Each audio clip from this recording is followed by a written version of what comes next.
This video, I'm joined by Depeche Node, a contributor on our morning Twitter Spaces show. Very excited to talk about whether we're entering an NFT bear market. As usual, you can hit the like button and smash the subscribe button if you enjoy the content. And as always, nothing in this video is financial advice. We are not financial advisors. The NFT space is incredibly risky, so always do your own research. Node, what's going on, man? I love the intro, and I love the disclaimer that we know not what we are doing. We have no idea. This is just great. It's all fun speculation. It's good to be here, man. It's a blast.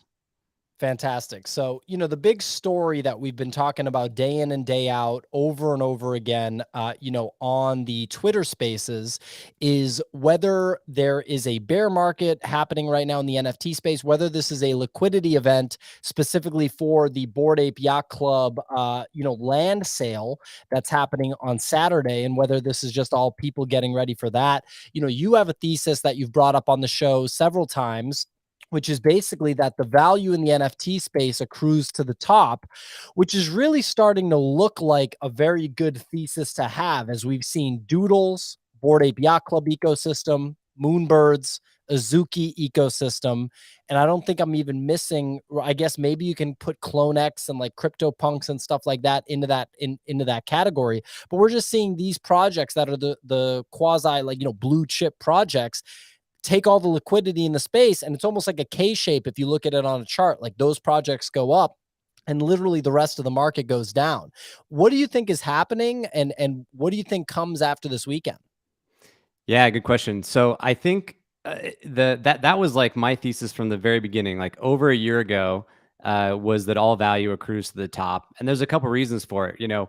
One, there's really, in the words of Michael Saylor, right? Like there is no second best, right? So Yep. people pay attention. If you look at crypto in general, right? Like between Bitcoin and ETH, that's like what, 80%? I have no idea. It's a huge percentage of the total market cap for crypto.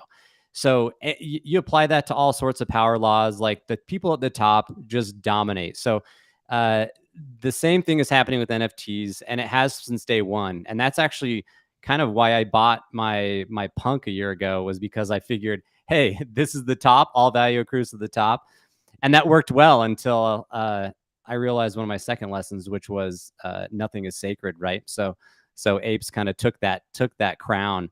But I do think there's a little bit of a flight to quality right now. I think there's a lot of people are waiting around to see what happens with this land grab, and yeah, we'll see what happens. But the reality is that along with the fact that you have all value accruing to the top, there's only so much attention that can go around.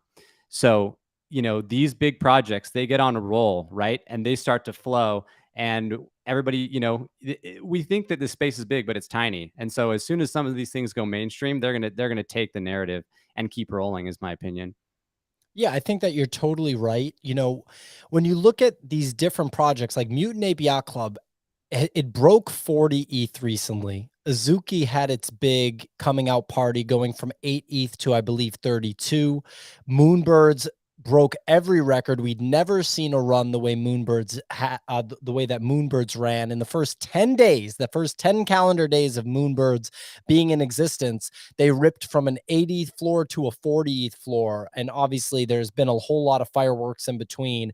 I don't even know what they're sitting at now. I mean, is Oh, it? they were like sub 30 last I checked. So a good time for you to finally scoop in, Pio, and pick one up, brother.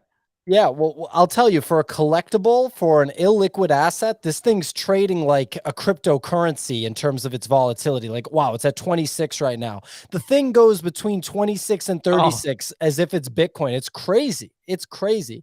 And there's speculation that this could dip sub 20. I forget which whale, whether it was like D Farmer or one of these like, smart money people tweeted, if you loved Moonbird, or if you liked Moonbirds at 40 ETH, you're going to love them at 16 ETH, right? yeah. Because it's totally possible for them to go back there.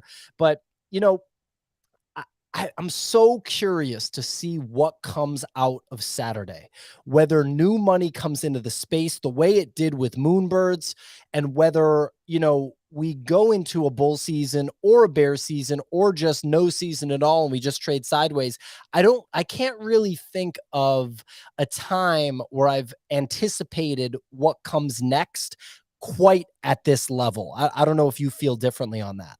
No, totally. And it's also, there's not I don't know of anything else after this. That's the big thing, right? Is Right.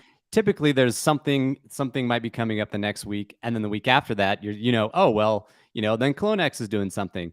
But right now, it's all just ape and land, and then what? I don't know. I don't know what's next. So there's a lot of uncertainty in the air for sure. Yeah, the other thing is that I think that there's a lot of like you're talking the flight to quality. I think part of that is almost, it's the moonbird effect where moonbirds have this real backing. I'm sure everybody that consumes this content, already knows this if they've watched anything else that we've done in the past 2 weeks, because there's been a lot of discussion about moonbirds. But moonbirds, in my opinion, from what I saw, really showed everybody that you can have qualified creators that have experience building startups and understand how to drive real value and real utility to these digital assets. And that I think it's a fair bet to think that over time, we're going to see more and more of that, slash, that almost becomes the norm. So I think once you know that information and that's been made clear to you, and you look at your portfolio and you see a profile picture collection that's backed essentially by art and not necessarily much more, there's examples where that can really be a game changer, but those are really few and far between. And at this point, it's almost like, what's the catch to this digital asset that you're selling? And I think that that started with moonbirds and may have led to a general shift in the perspective of market participants, seeking that out. And that's what prompted that bull run on projects like Premint and Alpha Sharks. It's like, well, at least I'm getting something, and someone else might want this thing that I'm getting. So this is what this is what's going to consume liquidity versus just a pretty picture. 100%. And I think, like, honestly, my playbook for the next year, hopefully, is can I find more people like Kevin Rose, right? Yeah. And really, like, honestly, there is nobody like Kevin Rose in my opinion. You got Kevin Rose and you got Gary Vee that Yep. have like fully blended the two spaces like perfectly. And then after that, oh man, I'm getting distracted by this side chat. Someone just said I'm a beautiful man. Hey, thank you, internet famous. I appreciate that. That makes me feel good, making me blush. But anyway, like, and this whole like, I just feel like we're growing up, right? So we have the last year, you had a bunch of people doing experiments, and now the big boys are coming to play. They're going to come in. One thing that Kevin Rose mentioned on one of his spaces recently was that he's going to find world class talent and build out his team. And Yep. this is like, he's going to hire from top leaders and people that have built big things in the past, and that's different than what most projects have, right? So that's going to be my focus if I can, right? Yeah. And like when you talk about that, what comes to mind is like you're saying there's no one else like Kevin Rose and Gary Vee. And I think what you mean by that is that there isn't anybody else that is a true tried and true entrepreneur that's actually dedicating the next stage of their life to an NFT project, right? Like if Jack Dorsey came into the NFT space, he would fall into this category. It would be like Jack Dorsey, Kevin Rose, and Gary Vaynerchuk. But he's doing block. He just left Twitter to dedicate himself to block, right? Elon Musk is not going to come through the NFT space and just suddenly, be working on an NFT project. So that's the way that I kind of frame it. And you're right. I don't know who the next person is. This guy, Gaio Series name gets thrown out with every damn project at this point. He's affiliated with every project. I don't know what the deal is with that. He's got his hands in Vivi. He's got his hands in absolutely everything. If he ends up actually running a project, maybe that's a name that comes to mind, but it seems like he's just kind of a high level advisor for all these things. But I really can't think of anybody else, that's quite like a Gary Vee or a Kevin Rose, like you said. Yeah, and what I meant by that as well is that they're like Web3 natives at this point, right? And Yeah. they've been in it as long as any of us have. Yep. So I don't know of anyone else that has like the real world expertise and has built legit businesses and that's Web3 native.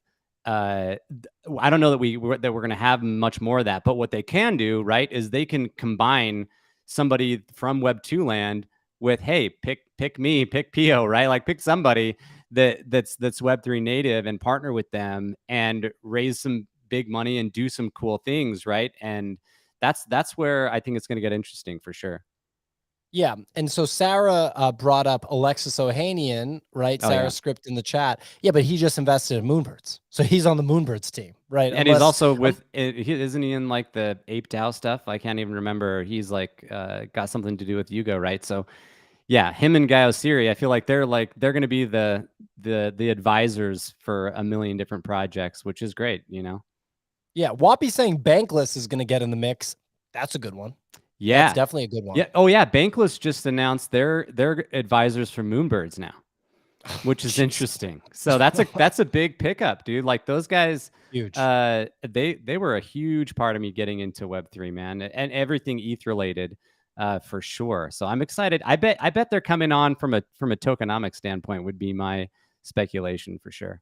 They know their stuff when Yeah. it comes to like Ethereum and crypto. They really know their stuff for sure. And obviously they're diving headfirst into the NFT space. Just what they've built from a media perspective alone, as Oh, someone that has a Web3 media company, they've done this in like less than 2 years. I don't really understand how you explode at that, rate. So bravo, Bankless, with everything that you've built. It's incredible.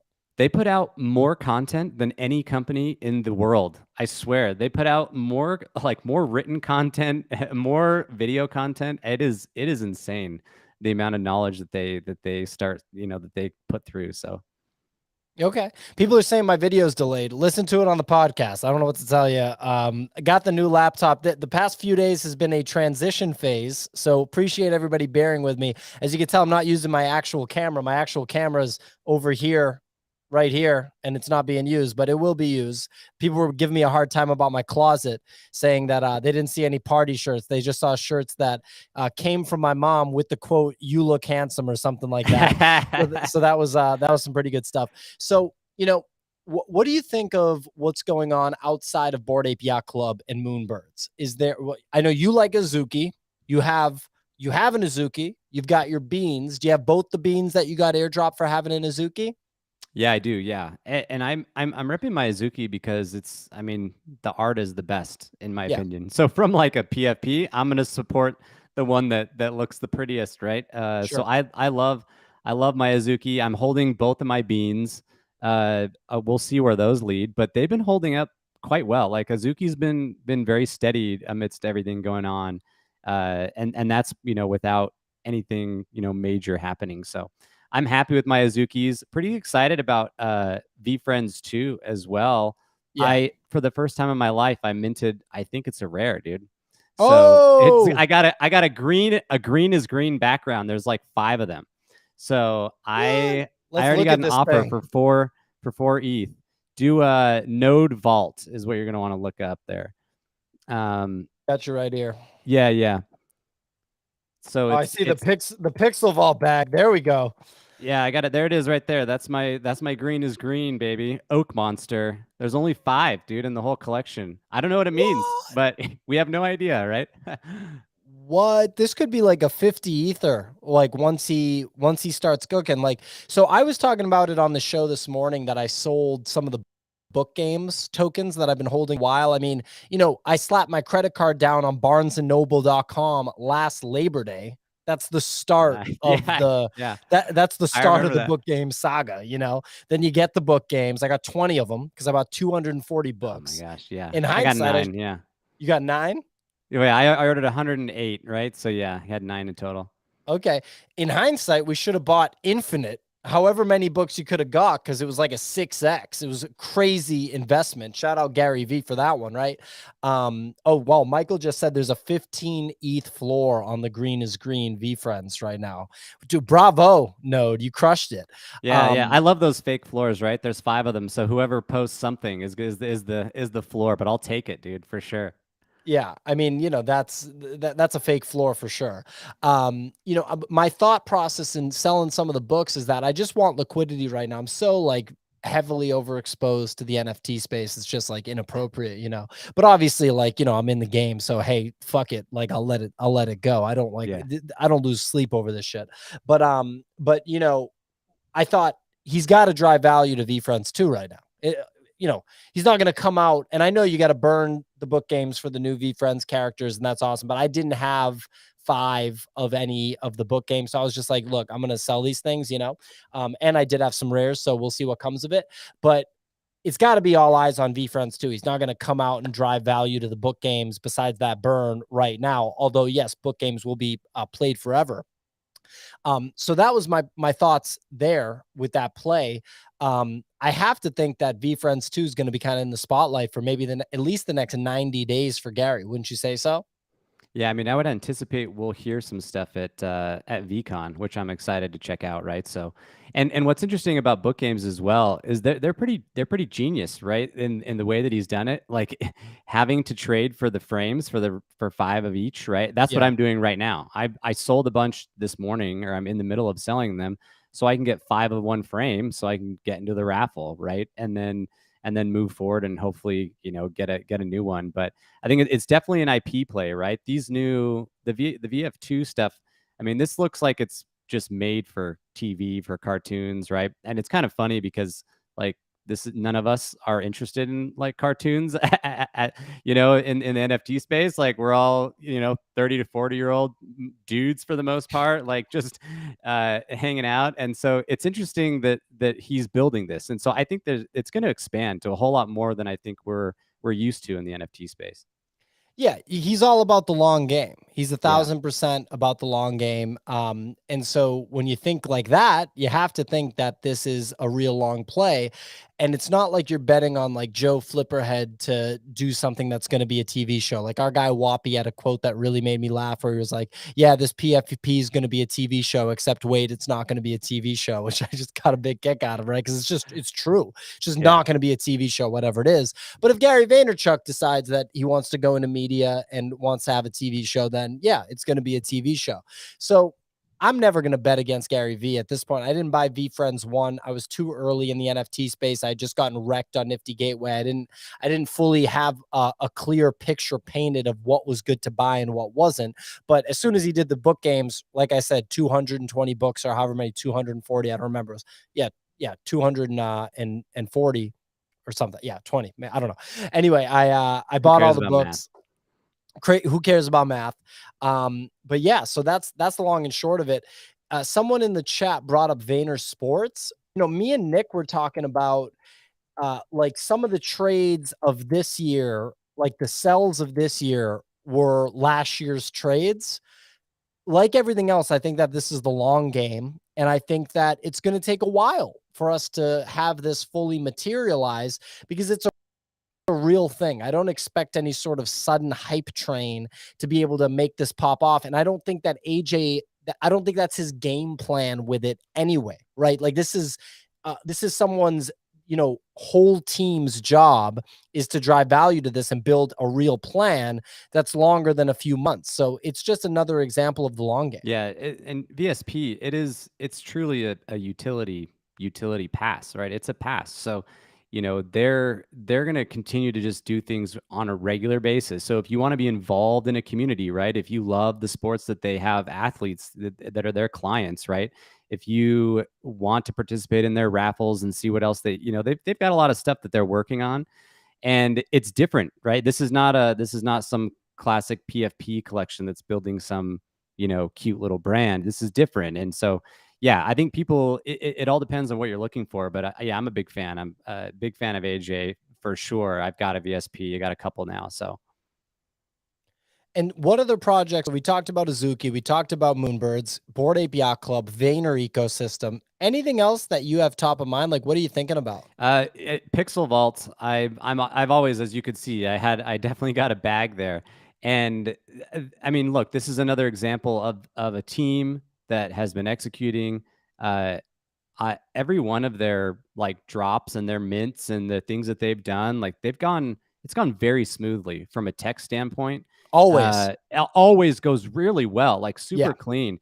And so, that art is solid. Like I've got a meta hero, I'm staking it. I'm excited to see where they go with this. Again, you have to have a long-term focus, right? And they've done a nice job, I think, managing expectations and talking about, okay, this is what we're trying to do, this is what we're trying to build. They've raised what, 100 million. Like that is no small amount. Few So bucks, few yeah, so bucks.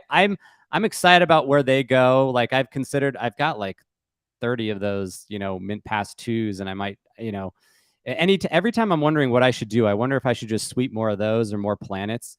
But the challenge is like, if you got long-term capital, that's great. If you need to do some flipping, maybe some other options are out there for you. But that's a project that I'm pretty excited about.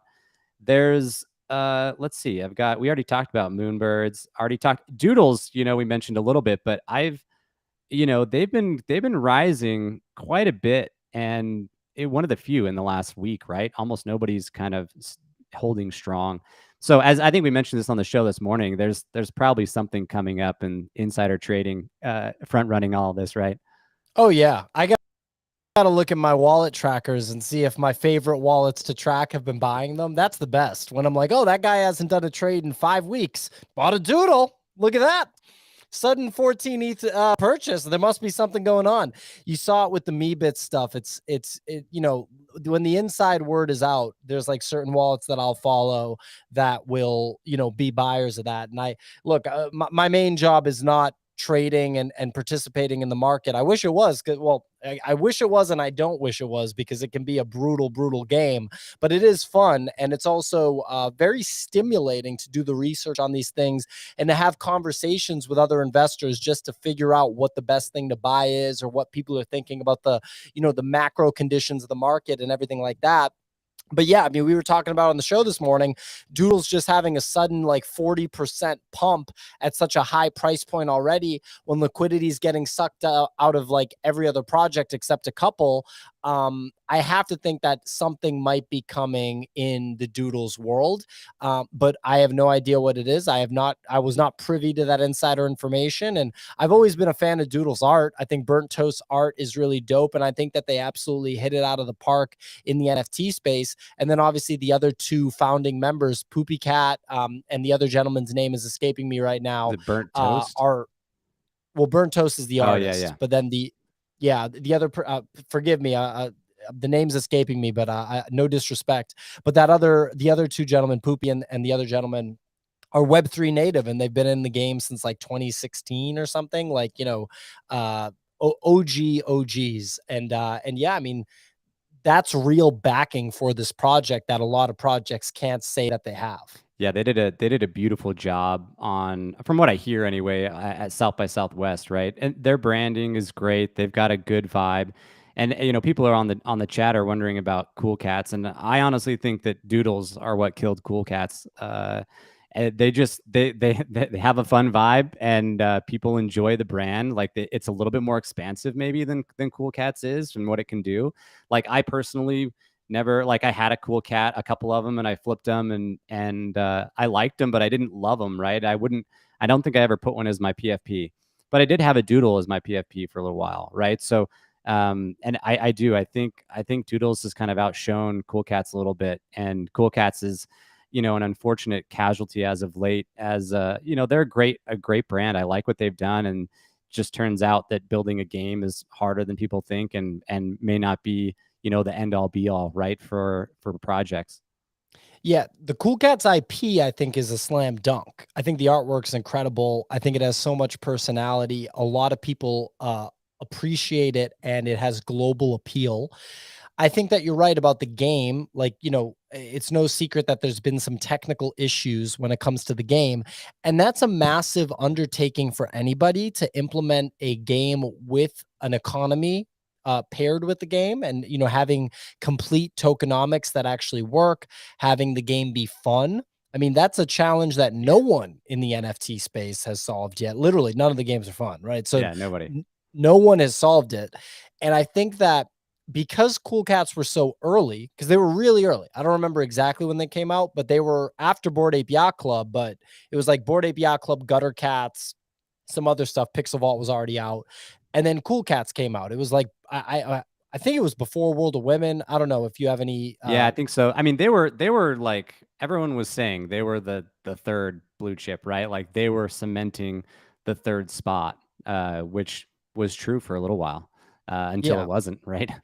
and in that time period, the game meta became really trendy, and I feel like a lot of projects felt like that was just what they had to do. Like Pixel Vault is doing that, right? But Pixel Vault, I think, has deeper experience, much deeper experience, on that front, and a crazy amount of capital to be able to go about making a game like that, right? So Cool Cats kind of just went in this direction, and thus far, it hasn't been working out. However, it's not like it's completely like, we're saying Doodles killed Cool Cats. The floor is 5.5 Ethereum. It's on a Yeah, yeah. 10,000. This is not a failure by any means. Like they're doing like yeah, when you zoom out, it's like okay, it's still like 15 grand to join this club if you want Yeah. to. Like they're nothing like my wicked craniums, which have gone to next to zero. Which man, what a bummer. They're great. It was fun while it lasted. Yeah. So Uh, I mean, cool cats can go in a million different directions now. 100,000 plus Ethereum of secondary volume, right? Like you have options when yeah. you've done that. Even if you spent all the money, which I don't think that they've done, obviously, but even if you spent all the money, you just put together a deck and you show, check out how much secondary volume there was on this project, and then investors are going to be interested in partnering with you, in giving you capital, in acquiring your project. So I do think that they got kind of caught up in the video game meta.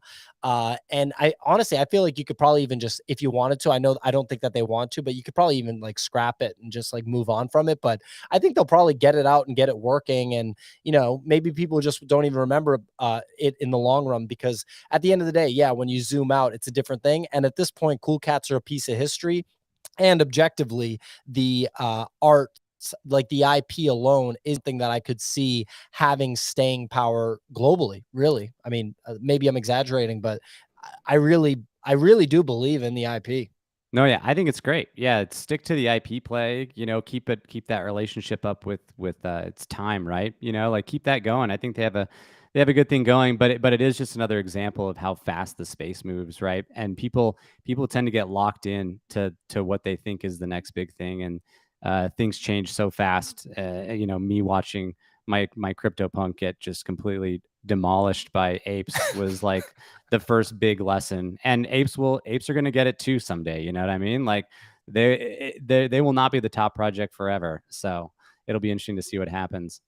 Yeah, and Elizabeth, our head of product and community, said it's a shame that cool Cats chose the hard route and got punished for it. I think that's fair, but it's not over, Elizabeth. It's not over. I pulled up Murakami Flowers. This guy Murakami knows how to inspire people to buy, huh? He does, man. And I'm gonna be honest, I missed all of Clone X, like missed anything that Murakami has dropped. So I've just been kind of putting my head in the sand on anything Murakami related because I don't want to know. So please enlighten me. I don't know. I don't know anything about it either. I know that people like this guy's work a lot. I mean, his work is dope. He did the It is cover. Yeah, I unique. mean, yeah, it's super unique. I mean, and being original in the art world, that in itself, that's the biggest challenge. The biggest challenge is being original, because that's basically innovating, right? And then everybody copies you. In the NFT space, everybody copies Picasso and Basquiat, right? Like, or a lot of people copy. There's a whole vertical of copying Basquiat and Picasso, and some Yeah. people will just copy both. That's the best, they'll just copy both, right? So just coming up with anything original is a big deal. The way that this guy Murakami, his level of originality makes me think that this is probably going to work out well.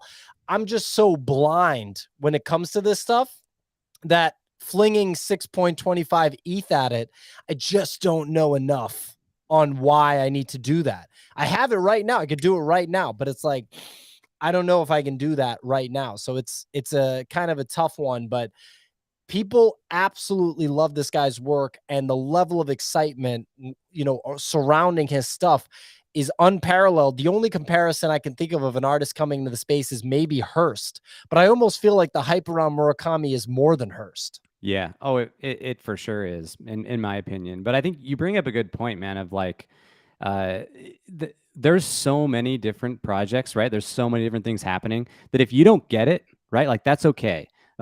That's okay, and move on. Like move on to something that you fully get and you're excited about.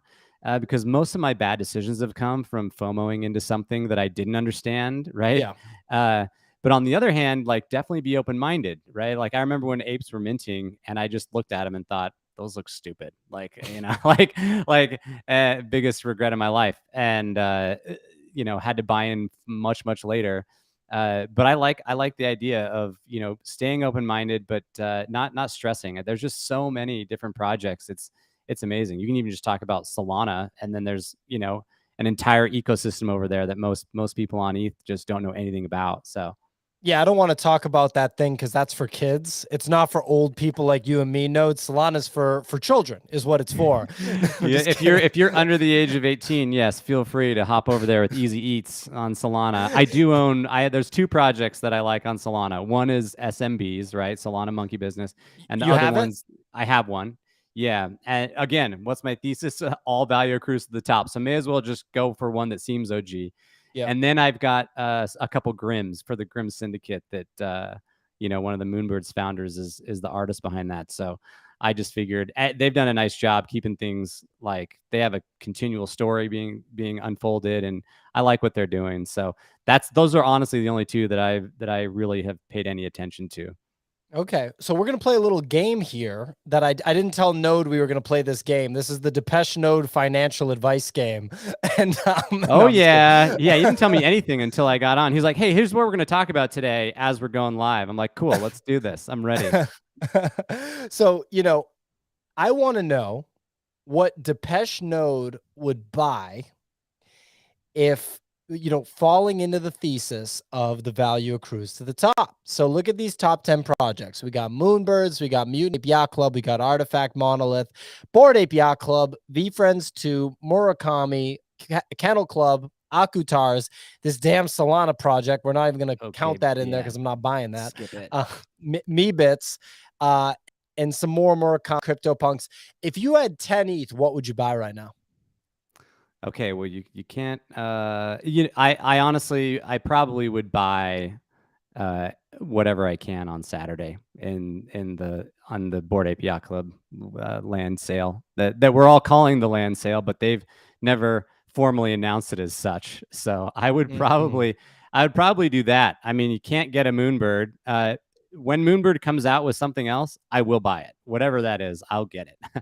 Like, Can't you get mean an anything. airdrop or a companion or something? Whatever it Mm-hmm. is. Or they've talked about a token, but like a couple times. So I imagine we will get airdrop that as Moonbirds. We meaning me, not you, of course. But hopefully one day, Po, you can join us in the Citadel. But I also, Artifact is one I feel like I totally missed, and I just refuse to jump in because it all becomes so much. But Artifact, Nike, that's another amazing match. So I'd probably snag one of those. And then yeah, what was down a little bit lower? Let's see here. Again, Akutars, that's your specialty. You'd have to tell me whether or not I should go into that. I totally I'm one of those people who just missed Micah Johnson forever up until like honestly a few weeks ago.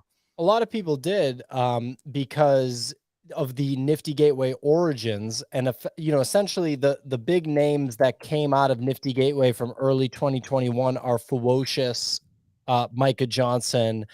I'd say Fuck Render falls into that Mm. category as well. And I'm sure I'm disrespecting so many talented artists and creators, so I'm sorry, but I'm just trying to think of anyone else that's like a prominent figure in the NFT space that came from Nifty Gateway at that time. And more can emerge, right? So my thoughts on Akutars is we need the unique ownership to go up because it's 5,500 on a 15K, and that's not strong enough. The other thing is that the listing count is very, very high right now. There's 2,012 items listed out of 15,000. And this project is historically known to be very diamond handed, the Aku ecosystem. Hmm. You'll commonly see charts and like stats and screenshots that show that in the entire collection, there's only X number that are listed. So we're basically, I'm looking for a very low percentage of listings, and I'm looking for this number to come down a lot.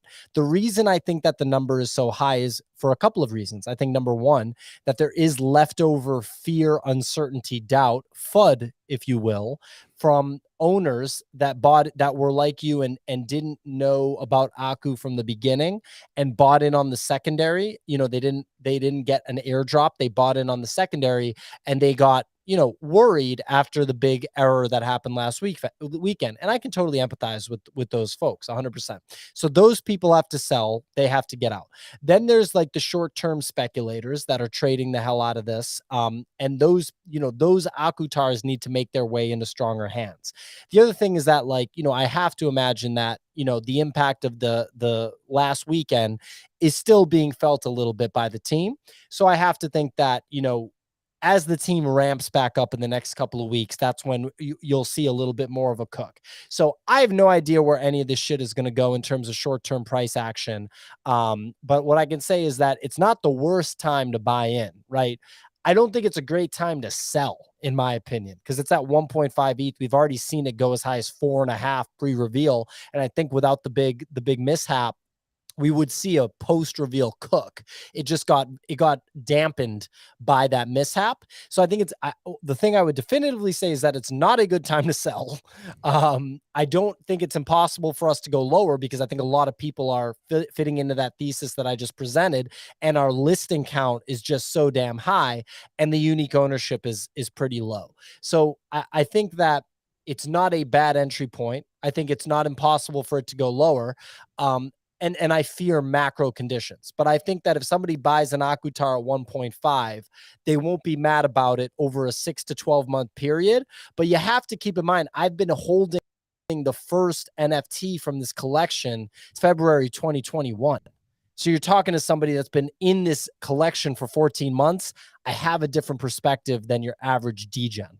You actually could sell something for long-term gains. That's what Correct. makes you an OG. I got like 2 pieces I could sell for long-term gains, That's how you've been around for a little bit, What are your two? Is it the punk? Is the punk and the ringer. Yeah.